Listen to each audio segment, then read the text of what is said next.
onde vai ser processado é o começo, é o deslinde para a gente iniciar uma ação. Então, digamos o seguinte, eu estou vendo aqui, aí digamos que a Bárbara quer entrar com uma ação contra a Jennifer. Então, a primeira pergunta que tu vai fazer é, tudo bem, você quer entrar com ação aonde? É sobre o quê? Ah, a Bárbara matou a Jennifer.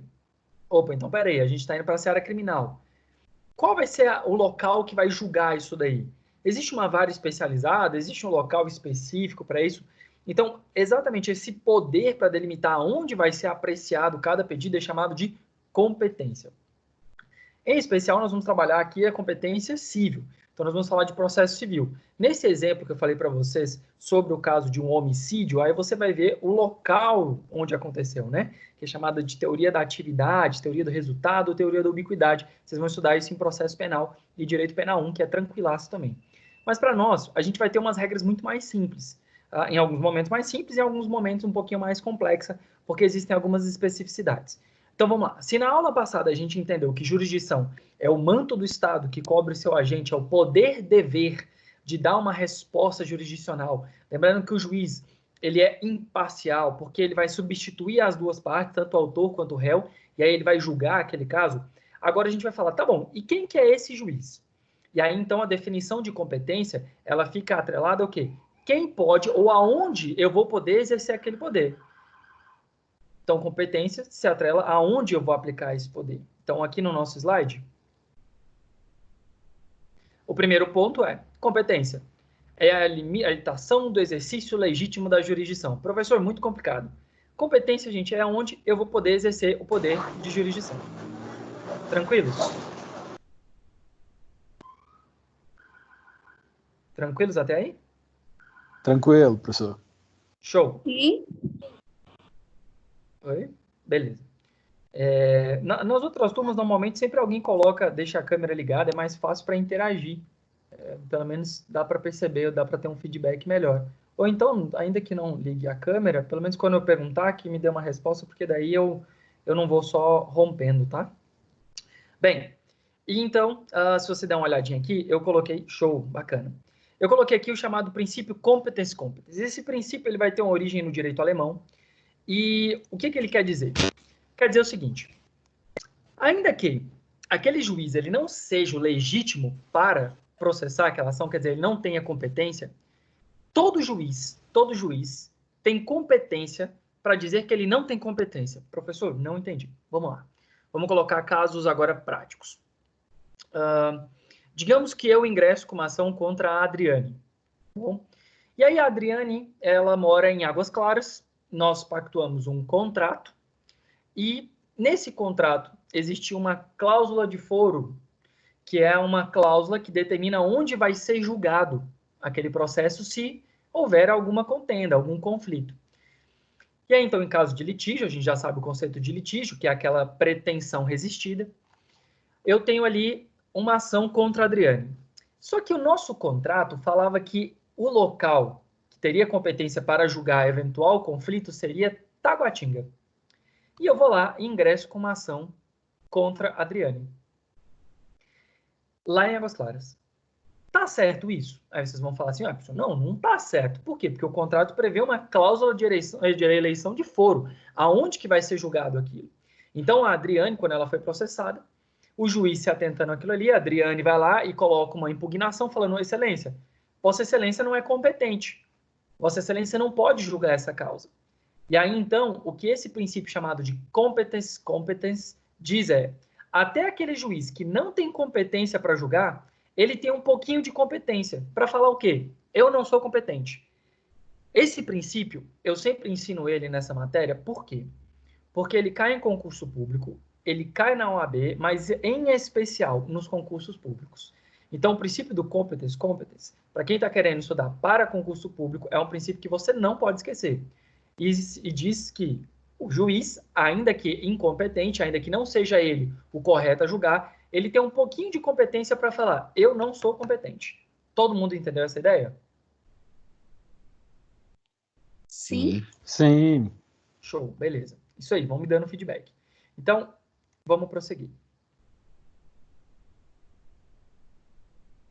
Então, a gente entendeu que a competência é onde eu vou utilizar aquele poder. Professor, dá um exemplo. Tribunal do Júri. Tribunal do Júri, ele é competente somente para os crimes contra a vida. Quem vai para o júri, professor? A ISA. A ISA vai para o júri. Homicídio, infanticídio, instigar, auxiliar ao suicídio e aborto. Então, a ISA, H-I-S-A, vai para o júri. Professor, e no processo civil? Na vara de família, vamos falar da vara de família de Taguatinga, ela vai julgar o quê? Causas que versem sobre família. Família, sucessões e órfãos.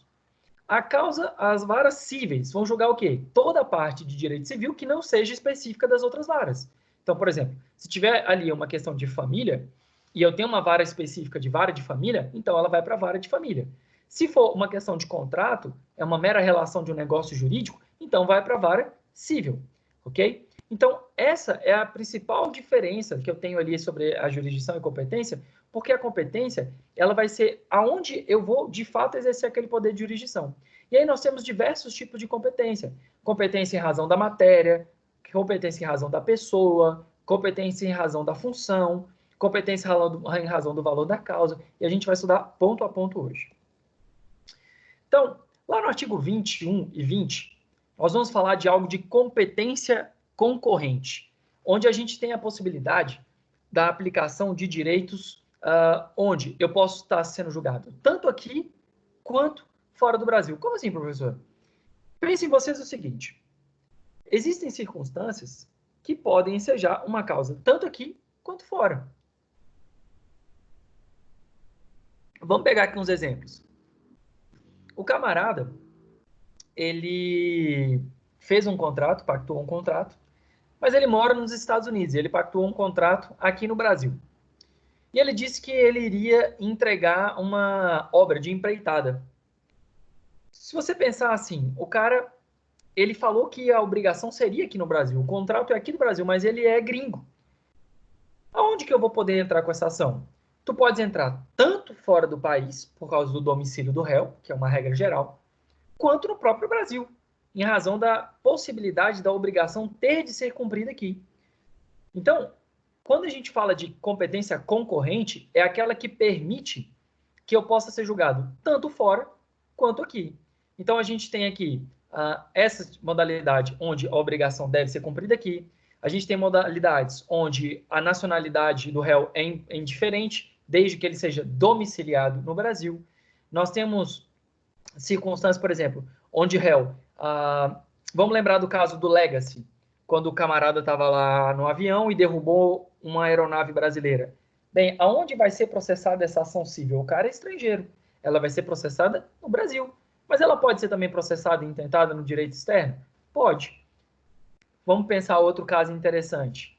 Quando a gente fala das partes, convencionário, digamos que uma empresa americana fez negócio com uma empresa brasileira. E as partes convencionaram que a justiça brasileira seria apta a julgar. Então, nesse caso, existe uma cláusula de foro de eleição, que independente de onde seja o domicílio do réu ou não, existe ali uma disposição expressa de onde vai ser julgado. Então, quando a gente fala de exercício concorrente, é onde eu posso julgar em um ou no outro, não tem problema. Ambas as possibilidades seriam possíveis, tanto no momento do direito interno quanto no direito internacional. Agora, o artigo 23, ele vai falar uma coisa um pouco diferente. Vai falar de hipóteses onde só pode utilizar a jurisdição brasileira, ou seja, a competência vai ser da justiça brasileira. E aí aqui nós temos a primeira circunstância que está ali sobre imóveis situados no Brasil. E eu quero que vocês anotem, o seguinte. O programa deu uma bugadinha.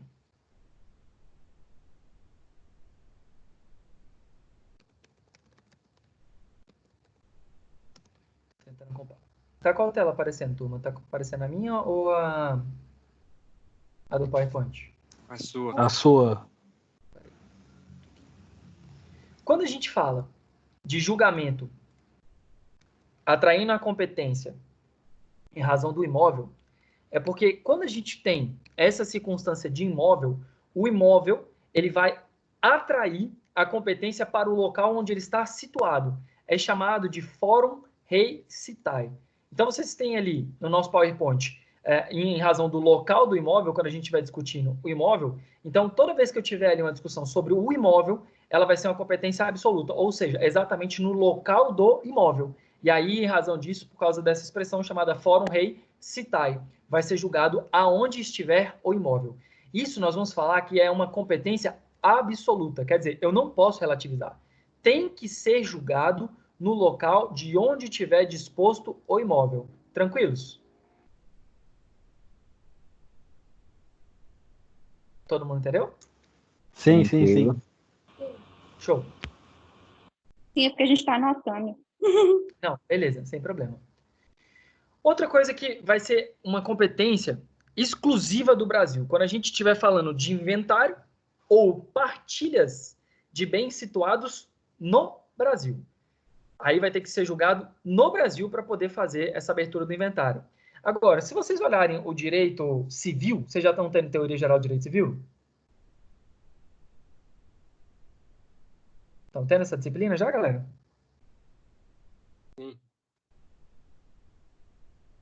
Lá no comecinho das aulas de vocês vão estudar sobre Lei de Introdução às Normas de Direito Brasileira, chamada LINDB.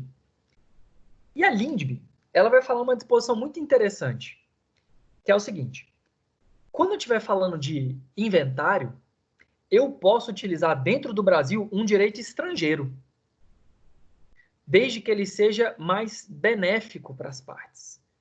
Só que utilizar um direito estrangeiro quer dizer que o Brasil vai julgar conforme as normas de um país estrangeiro, mas dentro do próprio Brasil. É um negócio muito interessante. Isso acontece quando a gente tem o de cujus, vulgo presunto ou defunto, que tem uma nacionalidade estrangeira, ou então seus filhos possuem nacionalidade estrangeira, e a possibilidade de atrair essa hipótese de uso de direito internacional dentro do Brasil. Mas deve ser julgado dentro do Brasil, justamente porque o exercício é exclusivo. No caso de divórcio, você pode fazer fora do Brasil. Essa regra sobre o divórcio, separação e dissolução de união estável, ela tem tido uma flexibilização no que concerne aonde pode ser realizado. Por quê? Porque o nosso novo código, ele trouxe algumas modalidades sobre homologação de sentença estrangeira, algumas inovações nesse sentido. Então, antigamente, quando a gente falava de divórcio que tinha bens situados no Brasil, ele deveria necessariamente acontecer no Brasil. Hoje, nós temos que, com a possibilidade dos pactos nupciais, existe posicionamento no STJ sobre a flexibilização desse tipo de demanda. Mas a regra geral é que divórcio, separação ou dissolução de união estável, quando tiver partilha de bens aqui no Brasil, deve acontecer no Brasil. Então, isso daqui é a nossa regra geral. Professor, qual é a diferença de divórcio, separação e dissolução de união estável? Vamos lá. Vocês estão no primeiro semestre, mas muito provavelmente, depois desse contexto de pandemia, o que a gente vai ter de demanda nesse sentido vai ser absurdo. A quantidade de divórcio que vai ter vai ser muito grande, porque, obviamente, foi um convívio exclusivo, forçado. Os casais vão tender a essa circunstância de embate, e aí nós vamos ter um fato natural, que vão ser os divórcios. Só que de acha, então, é a diferença de separação para divórcio? Vamos lá. A separação judicial, quem for um pouquinho mais velho, eu acho que na sala ninguém aí é tão velho assim, não. A separação era um procedimento na qual a parte ficava longe de casa, ela saía de casa. Era o chamado desquite anteriormente. Uma das duas partes saía de casa. E aí, se fosse judicial, essa pessoa que separou deveria esperar 1 ano para que então fizesse o divórcio. E se fosse uma separação extrajudicial, ou seja, que não foi feito por meio da justiça, deveria esperar 2 anos para ter o divórcio. Então, o divórcio é aquilo que põe de fato fim ao matrimônio, enquanto a separação é simplesmente para você tirar do lar de convivência. Então, o divórcio, ele tem essa facilidade, essa celeridade. Professor, continua sendo assim? Tem que separar para depois divorciar? Não, porque nós temos a Emenda Constitucional 66 de 2010, que diz que você não precisa mais passar pelo trâmite da separação. Você pode separar, você pode divorciar direto. Então, hoje, o rito da separação, ele meio que perdeu um pouco da sua utilidade prática, porque justamente você pode divorciar de pronto. Nós temos ainda a questão da dissolução da união estável. E aí, diferentemente do divórcio, a dissolução de união estável vai fazer o quê? Vai romper, vai acabar com o vínculo da união estável. União estável e casamento são a mesma coisa, professor? Não, são duas coisas distintas. O casamento possui toda uma integralidade de formalidade, enquanto a união estável ela é mais simples de ter o seu reconhecimento. Tranquilos? Belezinha? Beleza. Show. Bem, e aí eu pontuo ainda a ideia da homologação de sentença estrangeira. Bem, a homologação de sentença estrangeira, gente, ela passa por diversos procedimentos. Vocês vão estudar ela de novo mais a fundo quando nós tivermos um processo civil um pouco mais evoluído. Mas é a possibilidade de pegar uma sentença que foi feita no exterior e trazer ela para o Brasil para ela ser executada. Se vocês pararem para pensar, é um paranauê muito doido, porque imagina o seguinte, é uma justiça estrangeira que vai pedir para a execução ser cumprida aqui no Brasil. Então, isso só vai ser possível quando tiver a possibilidade dela ser aplicada aqui. Então, vamos lá. Tem como eu pegar e aplicar uma pena de morte aqui no Brasil? Não tem como. Uma prisão perpétua? Por suposto que não. Reconhecer uma poligamia? Também não vai ter como. Então, quando uma sentença estrangeira vem para o Brasil, o STJ é o responsável por fazer a homologação dela. Quando ele faz a homologação dela, ele dá algo que a gente chama, vou compartilhar aqui como é que se escreve para vocês. Nós chamamos de exequatur, que é a executoriedade, a possibilidade de que aquela sentença estrangeira seja executada aqui dentro do Brasil. Então, a homologação de sentença estrangeira vai verificar se aquele processo ele é legítimo, se tem ali todos os elementos do processo, se a parte conseguiu ter o momento dela para se defender, se foi concedido a ela ampla defesa e contraditório. E aí, então, o STJ, verificando que o processo está todo certinho, ele vai conceder essa possibilidade de exequatur. Professor, eu sou um cara muito estudioso e eu vi que, no caso do divórcio, quando não tiver menores envolvidos e os bens não precisam ser partilhados, não precisa do STJ homologar essa sentença? Exatamente. Digamos, então, que eu sou casado com a Jennifer. Jennifer, nós somos casados, só que tu é americana. E nós realizamos o divórcio, nós reconhecemos o casamento aqui no Brasil, mas nós também temos o reconhecimento da nossa união lá nos Estados Unidos, onde nós casamos. E aí, nós nos separamos lá, e eu venho aqui para homologar esse divórcio. Nós não temos filhos pequenos e nós já tivemos a partilha daqueles nossos bens que estavam nos Estados Unidos. Aqui no Brasil, essa é uma excepcionalidade. Você vai poder fazer a homologação desse divórcio diretamente no cartório. Você vai poder fazer isso. Então, foi também uma outra flexibilização que o nosso código trouxe, código de 2015 trouxe, para a gente poder tornar o procedimento mais célere. Aí agora a gente entra num ponto que é muito interessante, que é a diferença entre competência absoluta e competência relativa. E aí, eu quero que vocês prestem atenção nesse ponto. Por quê? Porque isso aqui vai ser fundamental para você separar eventuais nulidades e para entender como é o procedimento. Competência absoluta quer dizer que aquela demanda somente poderá ser processada num juiz específico. Enquanto a competência relativa diz que ela pode ser processada naquele juízo ou em outro. Então, vamos dar um exemplo para vocês. Pronto, um exemplo real. Relação de consumidor. Vamos ver aqui. João. O João, ele comprou um celular nas Casas Bahia. O João, ele é um morador de Águas Claras. E as Casas Bahia, onde ele comprou, fica no plano piloto. Então, nós temos aqui duas localidades. Águas Claras, que é o domicílio do João, nosso consumidor, e nós temos Brasília, que é o local onde está a empresa que eu adquiri aquele produto. Aqui eu vou ter duas circunstâncias que a gente tem que prestar atenção. A primeira delas é que você já tem que ficar atento que o João, ele é consumidor. Então, se você fala de consumidor, você tem que lembrar do Código de Defesa do Consumidor. E aí ele vai trazer uma regra de competência para nós. Vamos a elas. Se o produto que o João comprou tiver com defeito, o João pode ingressar com uma ação tanto em Brasília, que é a sede da empresa, quanto no domicílio dele em Águas Claras. Por quê? Porque o Código de Defesa do Consumidor diz que, para o consumidor, a competência vai ser relativa. Ou seja, pode ser tanto no domicílio do réu, quanto no domicílio do autor. Poxa, professor, por que o Código de Defesa do Consumidor fez isso? Não é muito injusto com a empresa? Pensem em vocês o seguinte, eu comprei um produto de Porto Alegre, comprei online de Porto Alegre. Então, se eu quiser uma ação, eu vou ter que ir lá para Porto Alegre para entrar com essa ação? Não. O Código de Defesa diz que, nesse caso, a competência vai ser relativa. Ela pode ser tanto no domicílio do autor, quanto no domicílio do réu. Competência relativa. Alguma dúvida nesse ponto, galera? Professor, independente do tamanho da empresa?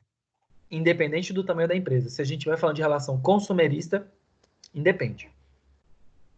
Entendi. Beleza? Mais alguma dúvida? Não? Show. Então, nós vamos prosseguir para a competência absoluta. E aí, agora o negócio muda de figura. E olha só, Nathan, foi o Nathan que perguntou, né, Nathan? Foi.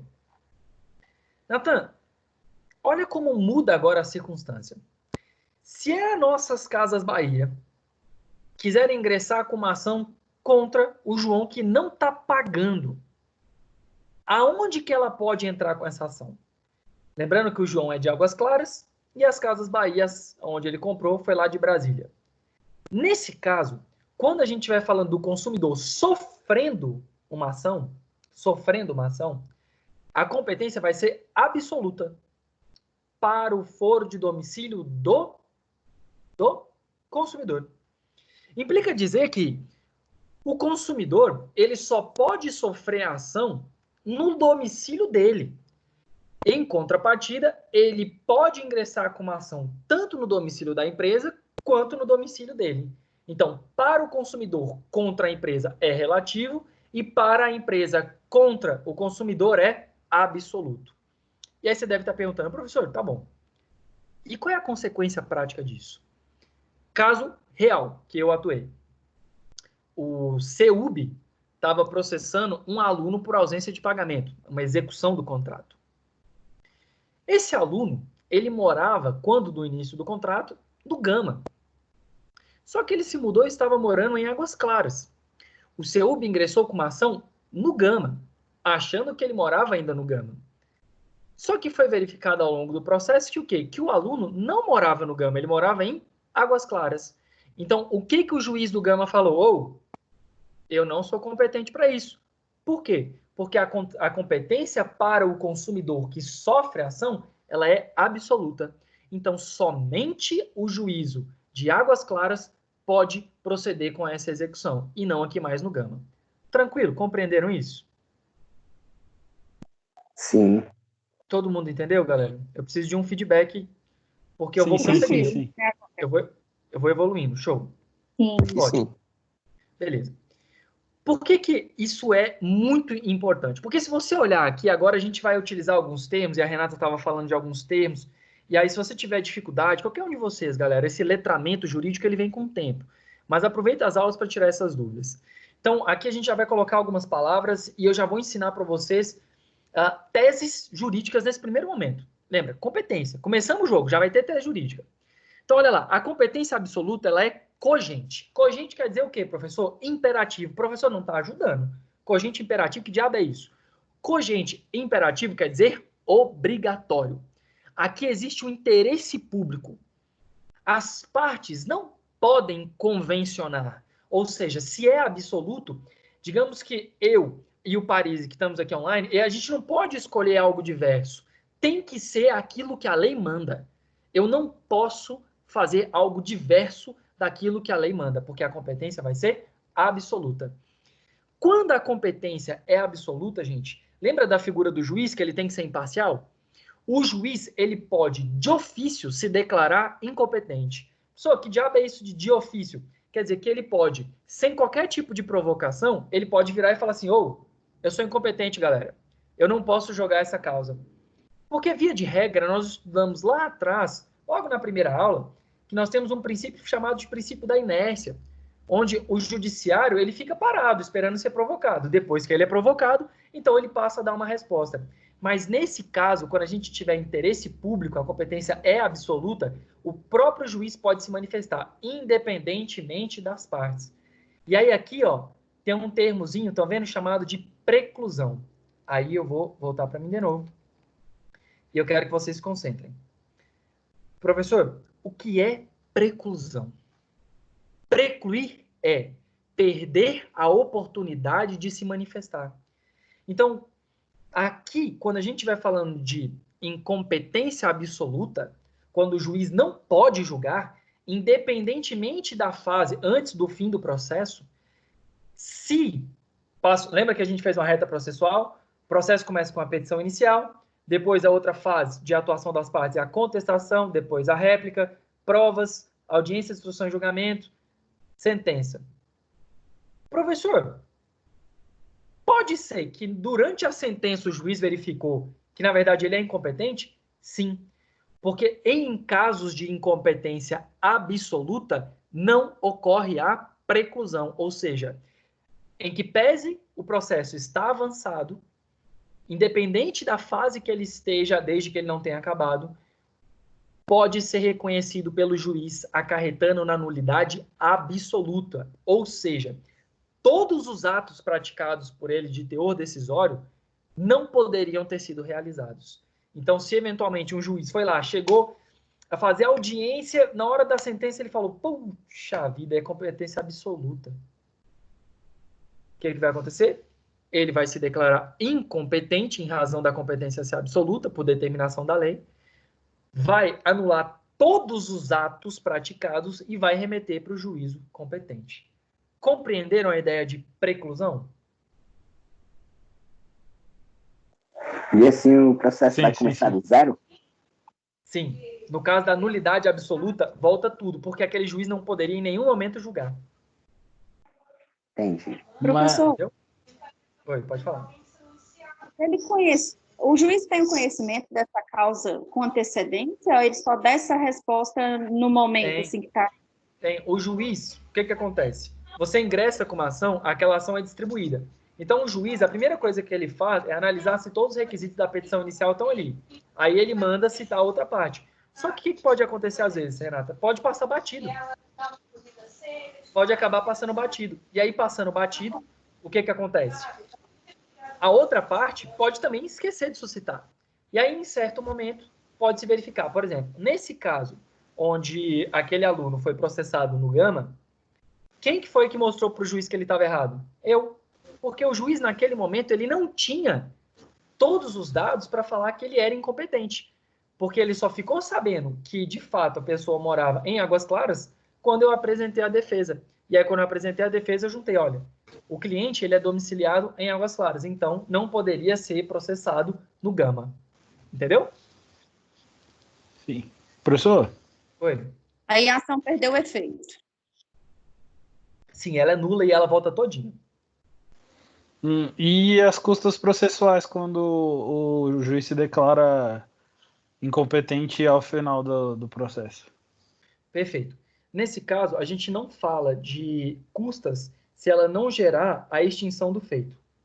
Então, quando tiver a extinção do feito, ou seja, quando de fato tiver uma sentença terminativa, aí sim você vai ter custas judiciais. Se o juiz se declara incompetente e remete para o outro juízo, por hora eu não tenho custas judiciais ainda. Então vamos pensar da seguinte forma. Vou pegar um caso real. Um perito foi contratado, realizou a perícia e no final verificou-se que o juízo era absolutamente incapaz.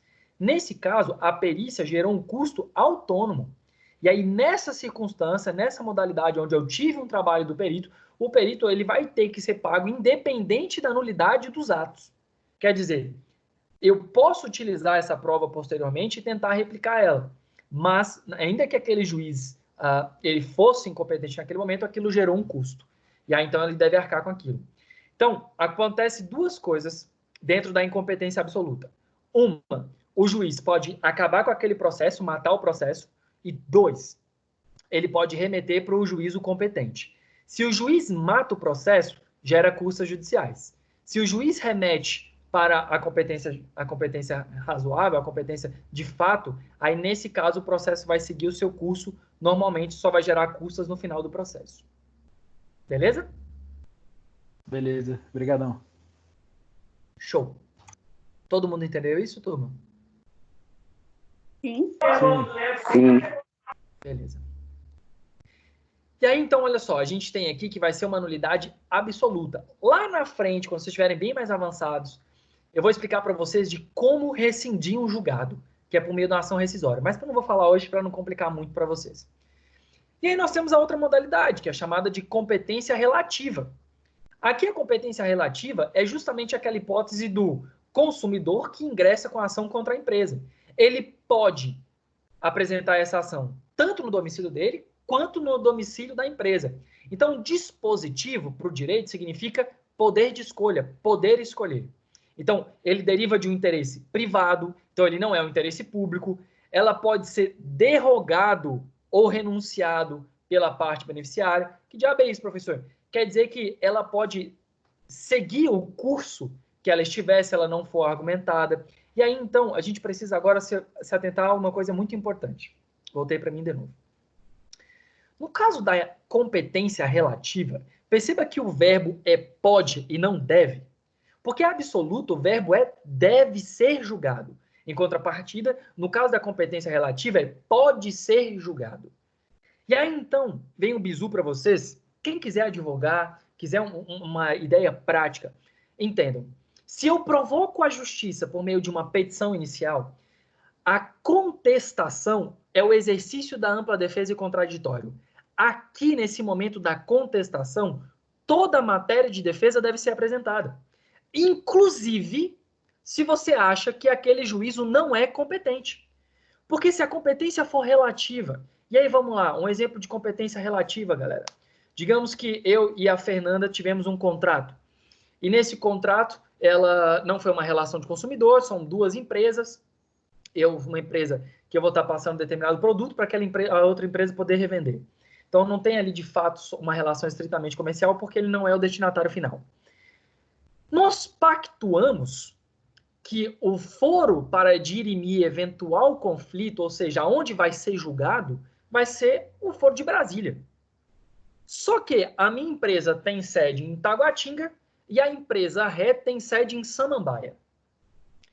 Eu fui prejudicado, fui lesado, porque a empresa da Samambaia não cumpriu o pagamento. E aí, eu me esqueci daquela cláusula de foro e eu fui lá e entrei com uma ação em Taguatinga. A primeira coisa na cabeça de vocês vão pensar é, opa, não podia ser em Taguatinga. Não podia ser em Taguatinga. Se o réu não suscitar, se o réu não arguir a incompetência relativa àquela jurisdição escolhida, aquela competência escolhida, ela vai acabar sendo a válida. Por quê? Porque no caso de competência relativa, o interesse é dos particulares e não do interesse público. Então, não vai gerar nulidade absoluta. No máximo que vai acontecer é, se for discutido, o juiz vai analisar e vai falar, tinha uma cláusula aqui que falava que o foro seria Brasília. Logo, esse processo deve ser remetido para Brasília. Remeta-se os autos para Brasília. Só que se a parte contrária não se defender nesse sentido, o processo vai continuar caminhando exatamente onde eu apresentei a ação. Então, aqui a gente tem uma coisa interessante. Se na competência absoluta não acontece a preclusão, ou seja, não acontece a perda da oportunidade, a qualquer momento, no caso de incompetência absoluta, pode ser suscitado desde que antes do fim do processo. No caso da incompetência relativa, ela deve ser arguída no momento da defesa. Se não for arguído no momento da defesa, que é a contestação, o processo vai tramitar naquela vara onde foi proposta a ação. Entenderam isso, galera? Sim. Show? Não temos dúvida. Renata, sem dúvida? Pronto, tá indo. Não, beleza. Não deixa passar a dúvida não, galera. Oi, diga. E quando se trata de um produto internacional? Uma ação, quando eu falo de um réu internacional? Isso. Boa pergunta. Tá pensando em comprou no Wish, né? Comprou no Wish, no AliExpress. Isso Vamos lá. mesmo. Pronto. Você tem uma relação consumerista, tá bom? Se você tem uma relação consumerista, você precisa identificar se essa empresa estrangeira ela tem sede aqui no Brasil. Se ela tiver sede aqui no Brasil, você pode entrar com a ação no seu domicílio, porque é uma relação do consumidor, igualzinho eu expliquei para você. E aí você vai colocar o domicílio do réu, se ele tiver aqui no Brasil. Se ele não tiver aqui no Brasil, gente, aí é um procedimento que a gente vai chamar de carta rogatória, onde a gente vai pedir para o judiciário notificar essa empresa estrangeira lá no país de origem para ele se defender aqui. E aí vocês já imaginam já o problema. Porque se uma empresa estrangeira ela atua dentro do Brasil sem nenhum escritório de representação ou nada de representação, seria muito difícil que você conseguisse resolver esse tipo de problema jurídico. Então, em geral, essas empresas que são maiores, elas costumam ter escritórios de representação dentro do país onde elas atuam, ok? Inclusive, quando vocês forem estudar em direito empresarial, vocês vão ver regras sobre o tamanho da empresa, a concessão para atividade mercantil dentro do país, ok? Agora, claro, se você comprou no Amazon.com, se você comprou lá no Amazon.com e não tem nada inerente ao nosso ordenamento jurídico, você comprou no domínio americano, por suposto que aí você não vai conseguir atrair esse respaldo para cá, que é uma empresa que só vende produtos para os Estados Unidos. Então você teria um problema, porque você teria que desafiar a normativa, a jurisdição internacional. Mas, via de regra, essas empresas estrangeiras como um todo, elas têm sede aqui no Brasil. Um exemplo muito claro disso, gente, Netflix. Netflix não é brasileira, mas você consegue acionar ela. Você consegue acionar o Spotify, Netflix, o McDonald's, o Burger King. Você consegue acionar justamente porque são empresas que têm uma atuação ampla, extensa no mercado, e elas precisam de uma sede para responder no Brasil. Beleza? Entendeu? Entendi. Show. Então vamos lá. Bem, e aí eu coloquei aqui uma exceção, ainda aqui na parte da competência relativa, que é o seguinte: o juiz, ele não pode, galera, reconhecer de ofício. Se eu estava falando antes, na absoluta, que o juiz poderia reconhecer sem provocado, no caso da relativa, não. O juiz, a regra geral é, ele não vai reconhecer de ofício, salvo, com exceção, se houver ali uma cláusula de eleição abusiva. Professor, aí você está me quebrando as pernas, né? Que diabo é isso de cláusula de eleição abusiva? Cláusula de eleição abusiva é quando você tem num contrato uma disposição que onera demais uma das partes. Então, pensa que nesse mesmo exemplo das duas empresas. Tem uma em Taguatinga e uma em Samambaia. E aí, quando eles fizeram esse contrato, essa empresa da Samambaia, ela é uma empresa de extensão em todo o território nacional. E ela colocou como foro de eleição o foro de São Paulo. Então, veja, para mim, que estou fazendo esse contrato, obviamente, essa cláusula ela é abusiva. Por quê? Porque eu teria que entrar com uma ação em São Paulo, quando a empresa tem sede aqui. Isso traz um gasto excessivo para aquela pessoa. Então, existe ali um abuso, um excesso. E aí, então, a súmula 33 do STJ diz que, nesse caso, o juiz pode reconhecer de ofício quando for competência relativa. Tranquilos? Todo mundo entendeu essa exceção? Tranquilo. Tem como um conceitozinho, só para a gente não esquecer isso na hora que for estudar tudo junto? Tem. Observação, por favor. Tá, você quer que eu dite só a questão da exceção? Isso, se eu puder, eu agradeço. Claro, claro, claro. Pela voz eu acho que é a Renata, né? Eu já estou começando a reconhecer pela voz.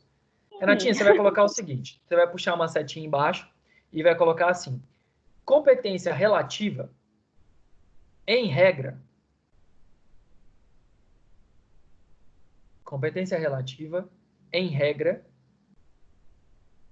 não é reconhecida de ofício. Competência relativa, em regra, não é reconhecida de ofício. Vírgula. Ou seja, competência relativa não é reconhecida de ofício. Vírgula. Ou seja, vírgula, é necessário que a parte provoque o juízo. É necessário, ou seja, é necessário que a parte provoque o juízo. Ponto. Você vai colocar assim. Ocorre que há uma exceção. Ocorre que há uma exceção. Vírgula. Pois. Ocorre que há uma exceção. Vírgula. Pois. Quando houver cláusula de eleição abusiva,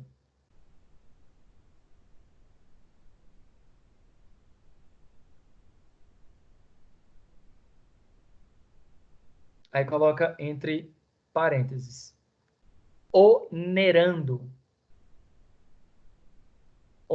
uma das partes. Colocou entre parênteses. Onerando uma das partes. Onerando uma das partes.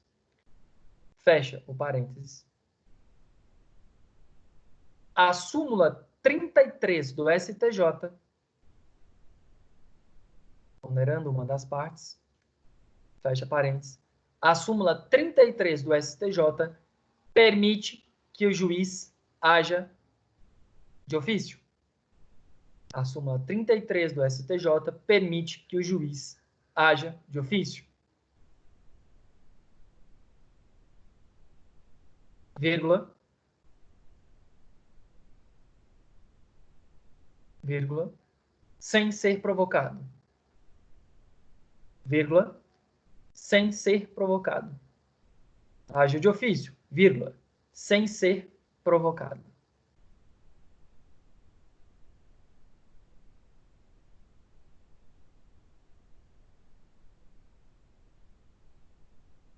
Show? Tranquilo, Renatinha? Pegou aí? Valeu, professor. Beleza. Quem mais estiver copiando também é só pedir que eu paro, não tem problema não. E aí, gurizada, olha só. Eu coloquei aqui já uma observação importante que eu já expliquei. Que a competência, nesse caso, se a defesa não questionar o fato dela não estar no lugar correto, por ela ser relativa, nós vamos ter algo que a gente chama de prorrogação da competência. Ou seja, aquele juiz que havia ali uma incompetência relativa, se não foi suscitado, ele vai acabar julgando o processo até o fim. Então, aqui é importante você grifar ali que eu coloquei o quê? O réu deve suscitar a matéria de defesa sobre a incompetência relativa na contestação. Porque toda matéria de defesa deve ser apresentada na contestação. Lá na frente, quando a gente falar de contestação, eu vou explicar o chamado princípio da eventualidade. Mas nesse momento, eu quero que você coloque: toda matéria de defesa deve ser apresentada na contestação. Se a parte deixa de apresentar defesa sobre a incompetência relativa, um beijo.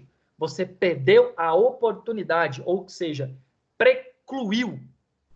Ah, professor, e no caso da competência absoluta não acontece a preclusão, né? Exato, no caso da relativa acontece, que é o quê? Na relativa você perde a oportunidade de se manifestar. No caso da absoluta, não. Por quê? Porque o próprio juiz pode declarar isso. Todo mundo conseguindo acompanhar o raciocínio? Professor, Sim. Oi. Diga. a preclusão tem prazo? Joyce, excelente pergunta. Preclusão é quando você perde a oportunidade de se manifestar. E aí você perguntou assim, tem prazo? Eu vou te falar, depende da circunstância, eu vou ter um prazo próprio para aquela preclusão. Então, a contestação tem um prazo de 15 dias. Se em 15 dias tu não apresentar a contestação, precluiu, você perdeu a oportunidade de apresentar a sua defesa. Professor, e aquela fase que o senhor falou de especificação de provas? Via de regra, também 15 dias. Se você perdeu o prazo para especificar as provas, você teve a sua oportunidade precluída, você perdeu aquele momento. Então, quando a gente perde um prazo, precluiu aquela oportunidade. Ficou claro, Joyce? Ficou. E no caso, cada esfera tem um prazo também? Por Sim. exemplo, criminal, prazo. Perfeito, perfeito. Cada área do direito vai ter um prazo próprio. né? E ali você vai ter circunstâncias muito próprias. No caso da criminal, eu tenho uma circunstância muito peculiar, que talvez venha a confundir, mas eu não gosto de deixar dúvida, então vou falar. É que no caso do direito penal, o réu precisa necessariamente de defesa.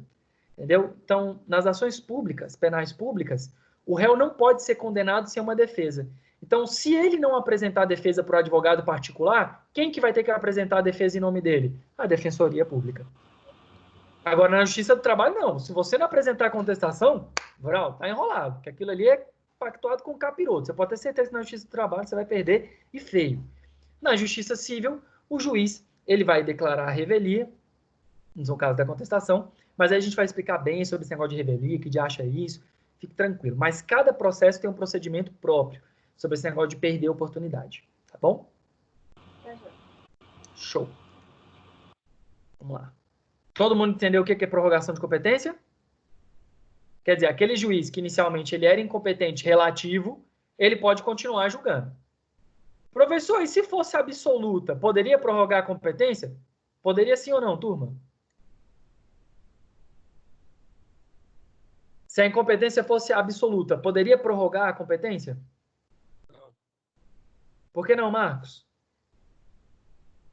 Que é absoluta. Porque... É isso. É isso. Por quê? Porque a nulidade vai ser absoluta. Ele não pode julgar. É a mesma coisa, Marcão, de eu falar o seguinte. Eu sou juiz do tribunal do júri e tu me vem com um divórcio para mim. Eu posso julgar esse divórcio, Marcos? Não. Não posso? É absolutamente incompetente em razão da matéria. Eu sou do júri. Sangue na minha mão aqui, ó. Correndo sangue nos meus processos. E aí a gente fala do divórcio só se alguém morreu no final. Aí tudo bem. Mas se não, eu não tenho competência para poder julgar. Show, legal, viu, Marcos? Se a gente tivesse aqui no modelo presencial, eu ia te dar um 10º depois dessa aí. E aí, então, eu falo da questão da perpetuação da... Oi. Pode falar, Marcos. Pode. 10º agora mesmo. Não, aqui não. Aqui não, porque o tio ainda tá vendo como vai ser essa distribuição de pontos, e aí eu tenho que evitar. No final do semestre, talvez eu dê uns brindes. Pode ser chocolate, qualquer coisa. Galera, vamos lá. Pô, e a turma é tão gente boa, eu queria ter tido mais aulas presenciais com vocês. Mas paciência, né? Ninguém queria essa pandemia. Presta atenção. Perpetuação da competência.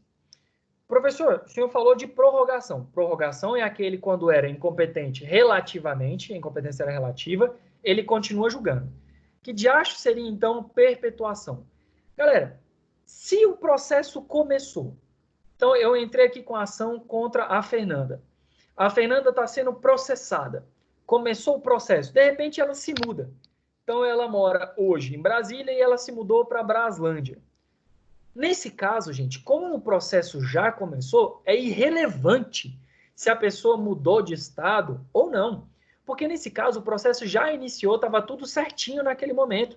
Então, nesse caso, vai continuar sendo julgado lá. Ressalvados as duas hipóteses seguintes. Quando, por exemplo, aquela vara ela deixa de existir, ou então, em razão de lei, fala que aquela causa agora passa a ser de competência absoluta. Então, veja, quer dizer, se a parte se mudar ou acontecer qualquer diacho, ela não está mais ali naquele local, o processo vai caminhar. Não tem problema, porque ele já se aperfeiçoou. Já aconteceu aquilo que a gente estudou nas aulas anteriores, de chamada citação. Agora, a exceção disso é se aquela vara onde começou ela deixa de existir, ou então há uma alteração na lei e cria-se uma competência absoluta para aquele caso. Aí, nessas circunstâncias, eu vou tirar daquele processo, daquela vara. Por quê? Porque competência absoluta não pode ser julgada em lugar incompetente, porque a nulidade é absoluta. E aí, como o Marx falou, ele usou o português, ele disse, professor, mas é absoluta, se é absoluta não pode ser relativizado. E exatamente isso, Marcos. Perfeito. O português te ajudou e fez com que tu acertasse isso. E é basicamente isso. Então, perpetuação é, começou ali, vai terminar lá. Ah, professor, mas aí o juiz viu que ele era incompetente. Beleza, se o juiz viu que ele era incompetente, aí eu não tenho como perpetuar um erro, né, galera? Aí ele vai remeter para o juiz competente. Show? Posso prosseguir? Sim? Beleza. Sim. Bem, aqui é uma parte acadêmica. Eu já disponibilizei isso para vocês. Eu gostaria que vocês dessem uma lida a fundo, porque eu não vou ler ele todo com vocês, até porque vocês não querem que eu fique lendo slide. Mas Chiovenda foi um doutrinador italiano, processualista. Chiovenda e Carnelucci são dois processualistas incríveis. A gente até estudou Capelletti também no primeiro dia de aula. Capelletti não é uma massa, não, professor? É também, mas é também um doutrinador italiano. Então, a parte processual, a gente vai ter muita influência do direito italiano. E aí, Chiovenda, ele traz um modelo para falar aonde que vai ser julgado. Lembra, a gente está falando de competência. Competência diz aonde vai ser julgado. E ele colocou 3 elementos para fixar onde vai ser a competência, de onde vai ser julgado. O Brasil, ele adota parcialmente, porque o Brasil entende que essa doutrina ela não atinge todas as circunstâncias. Por quê? Porque Chiovenda, ele dividiu somente em 3. Ele vai chamar o primeiro critério de critério objetivo. E o critério objetivo é, qual é o valor da causa? Então, no primeiro momento, ele diz, eu vou analisar o valor da causa. O valor da causa vai me ajudar a ver aonde pode ser processado. Vocês estão no primeiro semestre, mas já ouviram falar, às vezes, de juizado especial ou juizado de pequenas causas. Nesse juizado especial, juizado de pequenas causas, existem algumas limitações. Se for da justiça comum, só pode julgar causas até 40 salários mínimos. Então, passou de 40 salários mínimos, não pode ir para o juizado especial cível. Se a gente estiver falando de juizado especial federal, ou seja, da Justiça Federal, lá são 60 salários mínimos. Professor, quando que vai para a Justiça Federal? Artigo 109 da Constituição, que você vai dar uma lida no final da aula. Quando eu tiver ali a União como sendo parte do processo, aí a Justiça Federal é competência absoluta. Então, o primeiro critério de Chiovenda é a questão do valor atribuído à causa. Beleza? Perdão. Além disso, do valor, eu posso analisar a questão da matéria. Então, qual é o objetivo dela? O que se pretende? Valor e a matéria. Então, o primeiro critério dele. O segundo critério diz sobre competência funcional. Diz o seguinte, determinadas circunstâncias precisam que o processo ele não seja julgado na justiça, na vara. Lembra que a gente falou lá da cadência de hierarquia, que o processo tem a primeira instância, que é na vara, a segunda instância é no tribunal, as instâncias superiores é a STJ e a última instância é a STF. E aí eu ensinei para vocês que esse negócio de terceira, quarta instância está errado. Você pode utilizar de forma didática, mas está errado. Então, aqui Chiovenda diz que existem casos onde o processo ele vai ser julgado diretamente no tribunal. Professor, dá um exemplo aí para a gente, por favor. Vocês estão muito acostumados a ouvir o termo habeas corpus, que é para livrar os meninos, nossos futuros clientes. E aí esses clientes, eles são presos por causa de uma decisão de um juiz e você precisa apresentar um habeas corpus. Esse habeas corpus ele vai ser julgado direto no tribunal. Por quê? Porque ele tem um requisito próprio. Ele vai analisar qual foi a autoridade que mandou prender. Como a autoridade que mandou prender foi um juiz, o tribunal, os desembargadores que vão ter a competência para um habeas corpus. E aí, então, nesse caso, ele vai ter uma distribuição funcional, ou seja, respeitando a hierarquia da onde deve ser distribuído aquele processo. Aonde vai correr aquele processo. Compreenderam? Tranquilos? Sim. É. Então vamos lá, Natan, né? Eu estou começando a pegar aqui pelo som de vocês. Foi o Natan, né? Natanzinho, vamos lá. Primeiro ponto aqui, então. Deixa eu sair dessa tela, vem para cá. Olha para mim.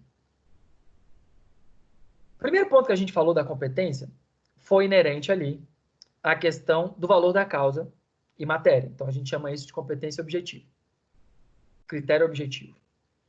No critério funcional, eu tenho que analisar o seguinte.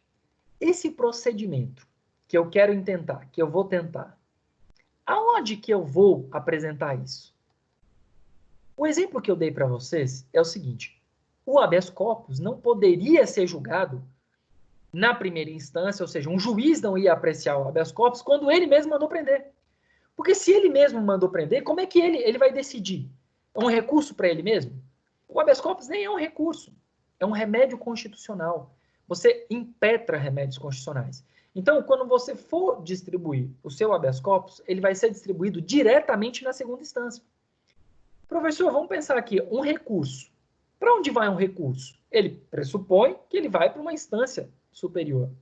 Se eu estiver falando de uma pessoa que entrou com uma ação e essa ação está tramitando no tribunal e eu quero fazer uma oposição, travar de certa forma ou intervir nesse processo, essa minha petição ela vai ter que ver aonde está aquele processo e aí aonde ela estiver ela vai poder atrair a competência. Me explico. Digamos que eu quero apresentar uma defesa a um recurso, tá bom? Meu recurso foi apresentado lá no STJ. Aonde que eu vou apresentar a minha defesa ao recurso? No STJ. Então, eu vou respeitar essa regra de conexão entre os atos. Então, ali, em razão da hierarquia, eu vou apresentar a minha defesa exatamente onde está sendo processado. Eu vou apresentar o meu habeas corpus exatamente no local competente para poder julgar. Então, competência funcional, eu vou respeitar a hierarquia. Eu não poderia ter um processo tramitando no STJ e eu ir lá para o juiz que começou o processo para fazer alguma discussão. Por quê? Porque aquele juiz não tem mais competência para isso. Então, em razão dessa hierarquia, eu tenho que respeitar aonde está o processo. E aí, então, eu vou apresentar a minha demanda. Ficou mais claro, Nathan? Agora sim. Show, aí sim, não gosto de dúvida não. Ficou claro do momento, fera. E aí o último elemento que você vai ver dentro da competência de que venda é o seguinte: aonde eu vou propor isso daí dentro do território nacional? Quer dizer, como assim, professor? Se a gente está discutindo aqui no Distrito Federal, será que essa ação pode ser julgada em São Paulo? A competência territorial que a gente diz, ela vai ser adstrita, ela vai ser restrita ao local de algo. Via de regra, e aí é muito importante, você que está anotando, você vai pegar e vai colocar assim, no processo civil, a regra geral é que a competência seja do domicílio do réu. Então, a regra geral é o domicílio do réu. Você quer entrar com uma ação, o camarada bateu no seu carro. Qual é a regra geral? No domicílio do réu, aonde o cara mora. Professor, ele bateu o carro na EPTG, eu moro em Taguatinga, eu não sei aonde ele mora. O que eu faço? Choro? Não. Lá na frente eu vou explicar para vocês como resolver esse caso com base no 319, parágrafo 1º. Mas, por enquanto, pensem o seguinte, regra geral. Competência territorial, eu vou utilizar domicílio do réu. Nós já vimos uma exceção aqui muito importante. Quando eu estiver falando de bens imóveis, fórum rei citai. Ela é absoluta. Ou seja, aonde estiver situado o imóvel. Tranquilos? Então, a gente já tem a regra geral e nós temos a regra sobre imóveis. Professor, dá mais um exemplo aí para ficar do momento. Bora? Gente, discussão sobre prestação de alimentos. No caso de PA, prestação de alimentos, aonde vai ser competente? Aonde estiver domiciliada a criança, o alimentando. Então, ali a gente tem uma competência absoluta. Por quê? Porque ali é uma matéria de interesse público, de proteger o direito do menor. Compreenderam? Tranquilo, galera? Sim, sim. Tranquilo. Show. Então, aqui, por enquanto, está fácil. Só que, galera, e se eu estiver falando de julgar o presidente da República? Onde que eu vou julgar esse camarada? Estou vendo, ele deixou passar alguns detalhes. Essa ideia de, por exemplo, em razão da pessoa, é a crítica. É a grande crítica dele. Por quê? Porque a qualidade das pessoas pode influir aonde vai ser julgado. Professor, o senhor deu o exemplo do presidente. Aonde ele é julgado? Ele vai ser julgado no STF. Ah, professor, é bolsominion, é esquerdopata. Não, não. Independente de política, é só um exemplo. A ideia é que você entenda que algumas pessoas vão atrair competência em razão do seu ofício. E se você quiser sair dessa ideia do foro por prerrogativa, Vamos pensar no mais simples, a União. A União. Nós não temos a União, os estados, o Distrito Federal e os municípios? Veja, a União ela só pode ser julgada na Justiça Federal. Então, não importa a matéria que se discute, porque a competência vai ser da Justiça Federal. Ok? Então, envolveu a União, Justiça Federal, em razão pela qualidade da pessoa. Se eu estiver falando contra o Estado, professor, contra o município, aí você vai ingressar numa vara chamada de vara de fazenda pública. Então, são varas específicas para julgar pessoas específicas. E o modelo de Chiovenda não traz isso. Então, não teria como eu aplicar o modelo de Chiovenda, por quê? Porque ele não atrai todas as elementares. Falta ainda identificar uma competência em razão da pessoa que está sendo julgada. Todo mundo entendeu isso? Sim. Belezinha, Nathan? Conseguiu pegar aí? Sim, sim. Show. Beleza, fechou então. Muita informação, estamos cansados. Como é que está aí a nossa disposição? Como é que vocês estão? Tô tranquilo. Tranquilo, né? Por enquanto, tudo bem. Não estamos batendo pino ainda, ninguém morreu ainda. Tá tudo bem. Então vamos dar sequência. Aí aqui, galera, eu coloco um bizu. Esse bizu aqui, ele vai ser muito importante para vocês e que se os alunos do 7º semestre, 8º, 9º, 10º, tivessem atenção a esse detalhe, eles iam evitar diversos erros. Então, você que quer advogar, você vai pegar esse diacho desse modelinho aqui, você vai imprimir, colocar um coraçãozinho e vai colocar aqui, ó, isso aqui vai hashtag me ajudar para a vida inteira. Porque aonde começa o processo é a competência. Você vai começar a sua ação colocando lá, distribuindo para um juiz competente. Então, é o primeiro passo para você poder ingressar com uma ação judicial. E aí eu fiz um roteirinho, que é o seguinte. Essa ação, ela pode ser proposta na justiça brasileira? Você vai ver assim, pode ser proposta dentro do Brasil? Beleza, pode. Tranquilo, fera, do momento. Sendo a justiça brasileira, ela é do STF ou do STJ? Professor, eu nunca abri a Constituição. Então, você já vai fazer uma liçãozinha de casa. Artigo 102, artigo 105. Esses dois são obrigatórios. Todo aluno necessariamente tem que conhecer o 102, o 105 e o 109, que vai determinar a competência da Justiça Federal. Aí você viu lá e falou assim, não tem nada a ver com o STF, nada a ver com o STJ. Tá tranquilo, beleza. Essa competência, ela é de alguma das justiças especiais? Que diabo é justiça especial, pessoal? Eu faltei na aula passada. Justiça especial é o quê, gente? Trabalhista, eleitoral e militar. Respectivamente, 114, 121 e 124 da Constituição. Ah, professor, não é trabalhista, não é militar, não. É que é só uma batida de trânsito. Aí você vai olhar e falar assim, opa, é de competência da justiça especial? Ela é, em não sendo, ela é federal ou estadual? Peraí, professor, como é que eu sei se ela é federal ou estadual? Eu bati meu carro na União, era a União que estava dirigindo o carro, você já vai falar assim, não, né, professor, não tem como a União não tem um corpo para dirigir um carro. Beleza, então você já sabe que a sua batida não tem como ser da competência federal, porque tu foi lá e leu o artigo 109. Então ela vai ser o quê? Competência estadual. Qual é o foro competente? Aí você vai olhar assim, opa, peraí, qual é o foro competente? Essa batida aconteceu aqui em Taguatinga.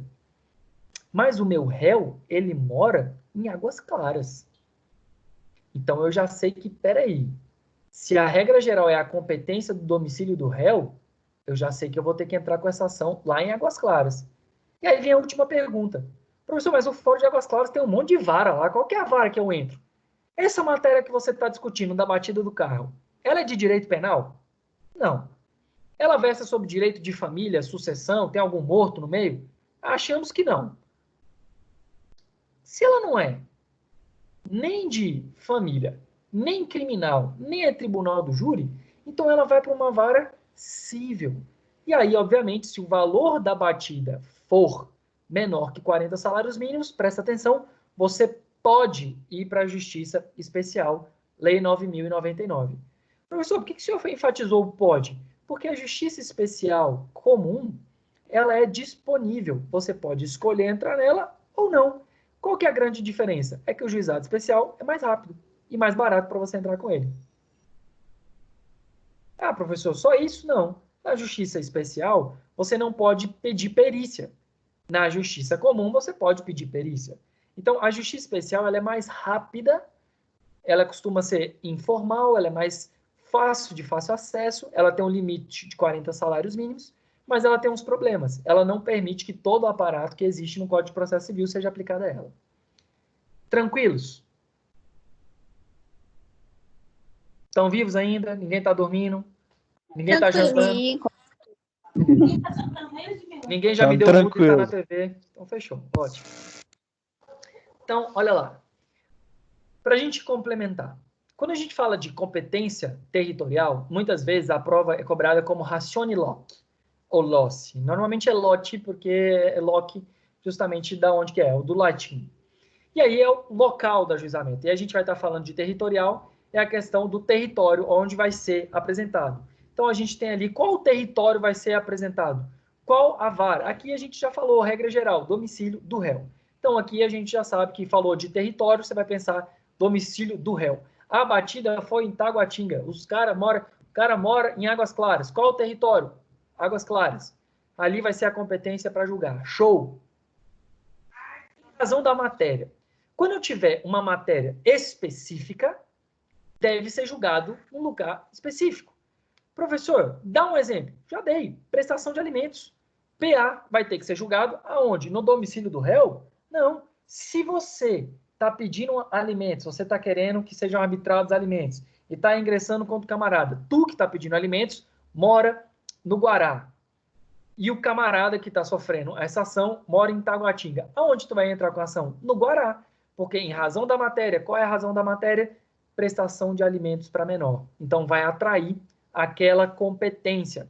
Professor, é aquele caso do comerciante, do consumidor, perdão, onde a empresa entra contra o consumidor? Exatamente. Não é matéria consumerista? É matéria consumerista. Logo, vai atrair em razão da matéria. Tranquilos? Todo mundo indo bem por enquanto? Tranquilo. Competência em razão da pessoa, ratione persona. Se eu estiver falando da União, a União só pode ser julgada pela Justiça Federal. Então, você sabe que a competência vai ser Justiça Federal. Eu estou processando o Distrito Federal. Vamos lá. Caso que pode acontecer, eu espero que nenhum de vocês, nem com familiares de vocês. Você está pedindo um leito de internação porque a pessoa pegou Covid e não tem leito para internar ela. Que isso, professor, que coisa horrorosa. Pode acontecer. Pode acontecer. Ou então você está precisando de um remédio para ser bancado, senão você vai morrer. Então você vai entrar com ação contra o Estado. Aonde que o Distrito Federal vai ser julgado? Professor, o Ibanez, eu acho que ele mora no Lago, então eu vou entrar com ação lá em Brasília? Galera, a gente parece ser engraçado pensar assim, não. Você tá processando algo que não tem corpo. O Estado não tem um corpo, não tem ele um corpo físico. Então você vai processar o Distrito Federal na chamada Vara de Fazenda Pública. Justamente por quê? Porque ele atrai, assim como a União, vai atrair para si uma competência própria, que é a Vara de Fazenda Pública, ou chamado também foro por prerrogativa. O presidente da República, aonde ele vai ser julgado? STF. Os desembargadores, STJ. Onde vai ser julgado os ministros? No STF. Beleza? Quando a gente falar de competência funcional, aí nós vamos falar da onde vai começar, e perceba que, olha só, funcional, objetivo, material e territorial são os de Quiovenda. Então, o que Quiovenda deixa passar vai ser exatamente o quê? A competência, que eu digo ser a competência em razão da matéria. Tranquilos? Minha turma.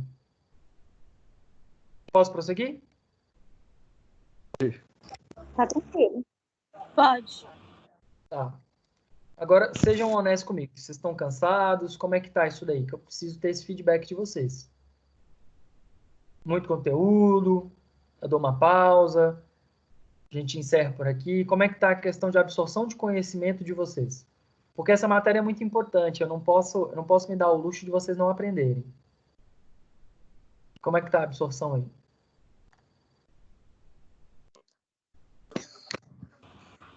Professor, como eu comecei a assistir agora, eu tô meio que perdida. Lud.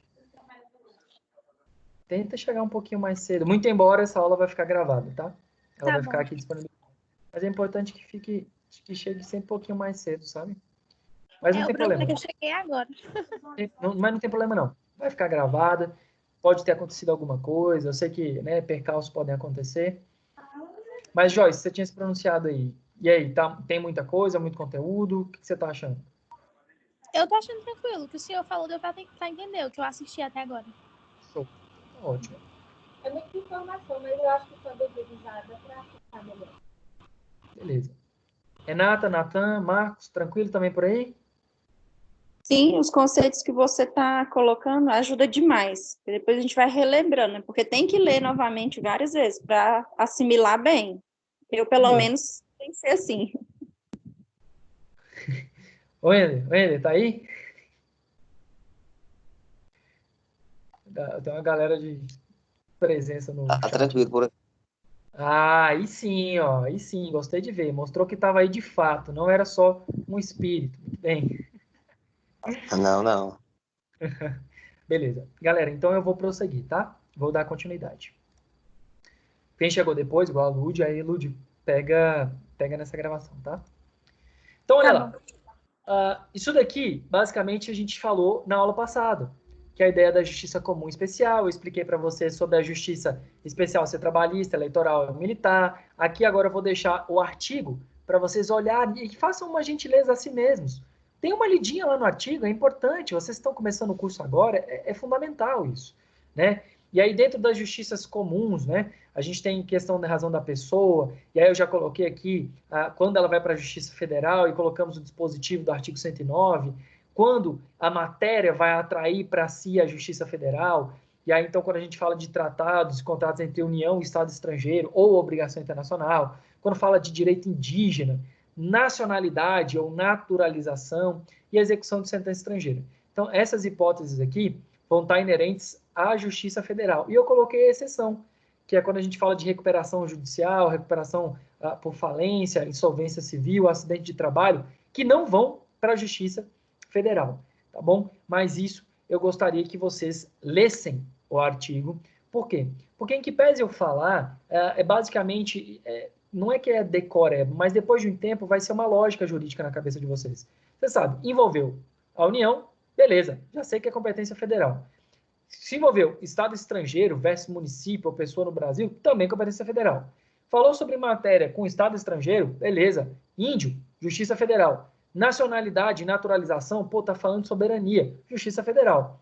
Sentença estrangeira, também a gente entende pela Justiça Federal. E aí as exceções vão ser nessas hipóteses empresariais ou acidente de trabalho, porque acidente de trabalho vai para a Justiça do Trabalho e questão de falência ou insolvência, a gente vai discutir isso daí nas varas onde a gente tem as questões, a gente tem as questões de falência, que tem várias especializadas nisso também, tá bom?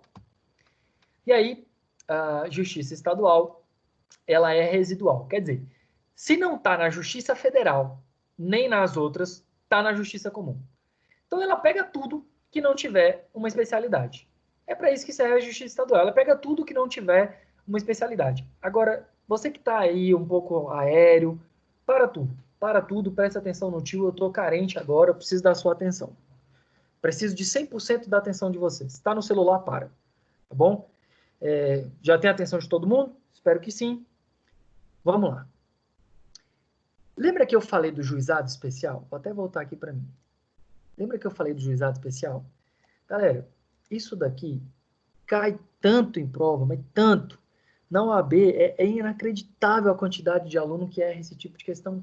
Por que que ele erra? Porque ele não prestou atenção nesse momento inicial. E vamos lá.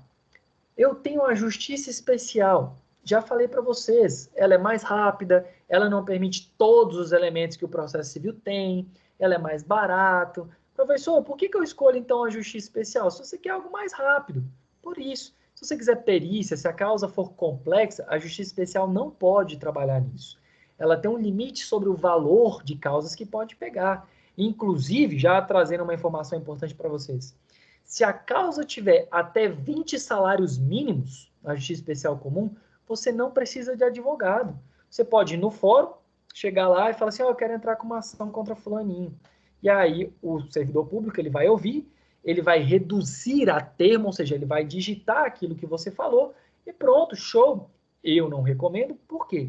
Porque às vezes ter um advogado é bom para você saber como ingressar com a ação e pode dar problema, se você esquecer algum detalhe. Mas se você não quiser, até 20 salários mínimos você não precisa. Agora, presta atenção, por quê? Porque eu vou ter juizado especial comum, juizado especial estadual, que vão ser regidos pela Lei 9.099. E aí a gente tem aqui causas que não excedam 40 salários mínimos. Isso, se você estiver anotando, coloca assim, juizado especial estadual ou JEC estadual, você coloca 40 salários mínimos, teto. E lembra, é opcional. Se eu falo opcional, gente, a competência é absoluta ou relativa? Relativo. Relativo. Boa, não precisa ficar com receio. Boa. Foi o Marcos que falou ou foi o Natan? Foi eu. Eu também. Boa, Marcos e Renata. Galera, entenda, vocês já pegaram a lógica da coisa. Se eu posso escolher, ela vai ser relativa. Então, sem problemas. Então, entendemos sobre o JEC, Juizado Especial. Agora, no Juizado Especial Federal e no Juizado Especial da Fazenda, aqui muda um pouco. Essas duas leis, elas foram constantemente cobradas em concursos públicos e elas costumam ser cobradas como peguinha também na prova da OAB. Quando eu falo de juizado especial federal, você tem que lembrar que uma pessoa tem que estar lá necessariamente. Quem? A União. A União está envolvida nisso. Então você sabe que a União está ali envolvida. Você olhou ali o artigo 109, você vai ver quais são as hipóteses. Ela vai trazer para a gente o seguinte, que se a causa versar até 60 salários mínimos, a competência vai ser absoluta. Tanto a competência do Juizado Especial Federal quanto o Juizado da Fazenda Pública serão absolutas, se a causa tiver ali como valor até 60 salários mínimos. Então, a diferença entre a competência do Juizado Especial Estadual e a competência do Juizado Especial Federal e da Fazenda Pública é que, se for abaixo de 60 salários mínimos, a competência vai ser absoluta. Professor, eu preciso ler as 3 leis? Não, aí vai o bizu. A lei do Juizado Especial da Fazenda Pública é basicamente um Ctrl-C, Ctrl-V da Justiça Federal. A única coisa que muda é que no caso da Fazenda Pública, não é a única coisa, mas em especial o que muda da Fazenda Pública é o quê? Que você vai estar julgando um estado ou município. E no caso da Justiça Federal, você vai estar julgando a União. Tranquilo? Aí existe ainda aqui uma exceçãozinha, que aí vai estar lá no artigo 109, inciso 1º, que vai falar assim, ó, se tiver ações coletivas, então ação popular, por exemplo, sobre bens imóveis, improbidade, improbidade de servidor público, execução, anulação ou cancelamento de ato administrativo, aí ele vai ter que ir para a vara federal. Por quê? Porque esses casos são de maior complexidade. Então não pode para a Justiça Federal Especial. Por quê? Porque atrai enorme complexidade. E aí, então, excede aquilo que se espera dela. De igual forma, a Vara Especial da Fazenda Pública, o Juizado Especial da Fazenda Pública, vai colocar a mesma exceção que tem na Justiça Federal. Vai colocar os mesmos 60 salários mínimos, vai colocar as mesmas excepcionalidades. E aqui a gente vai ter um bônus, que é o quê? Exatamente a circunstância onde eu tenho que, se for abaixo de 60 salários mínimos, a regra geral é que seja competência absoluta e não relativa. Tranquilos até aí, gurizada? Tranquilo. Sim, suave. Show. Beleza.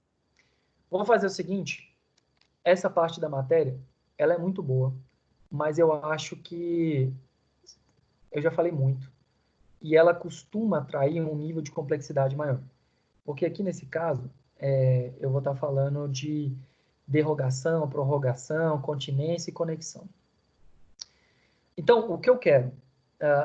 Eu acho que hoje a carga de conteúdo foi muito alta. E essa falta de interação com vocês acaba que eu despejo muito conteúdo. Por isso que eu tenho essa preocupação. E para mim é muito importante que eu tenha uma interação. Hoje, a turma da manhã, a gente conseguiu fazer uma interação muito ampla. E isso fez com que houvesse uma facilidade maior na absorção do conteúdo. Então, galera, eu vou encerrar a parte de conteúdo aqui e eu vou ficar aberto para dúvidas. Na próxima aula, nós retomamos essa parte de competência e entendam, essa parte de competência agora, ela é um pouco mais complexa, eu vou precisar de um pouco mais de atenção. Então, Lud, se eventualmente não conseguir chegar um pouquinho mais cedo, já me procura antes no WhatsApp, ou então depois falando, professor, vou chegar um pouquinho mais tarde, para eu já dar um bizu para você dar uma estudada, porque quando a gente pegar, nós vamos falar de teoria da ação, e agora a gente vai falar sobre o porquê da pessoa ter um direito de poder ingressar com a ação, e vamos terminar essa parte de competência. Tranquilos? Tranquilo. Há alguma dúvida nesse momento, galera? Não. Não. Estamos bem? João tá aí? Tá tudo tranquilo? Sim, tranquilo até agora. Fechou, galera. Então, o que eu estou buscando é justamente isso. Se tiver dúvida, não deixa passar não, galera. Essa matéria, ela é muito importante e ela vai, assim, ela vai ser a coluna de tudo que vocês vão estudar sobre processo. Então, ela não pode ser precária. Falar. Deixa eu perguntar para vocês. No início da aula, você comentou sobre um grupo. A gente já tem esse grupo com você, professor? Porque Tem. Não me colocaram, eu acho. Tá bom. Vou te pedir uma gentileza. Lud, você tem o telefone dela? Eu não, na verdade, eu não sei quem é o representante. Mas... A representante é a Marielle, professor. E ela não tá na aula, né? Ou tá aqui na aula? Eu creio que não. Não, né? Então faz o seguinte. Alguém mais que tá aqui na sala não tá no grupo? Quer entrar no grupo?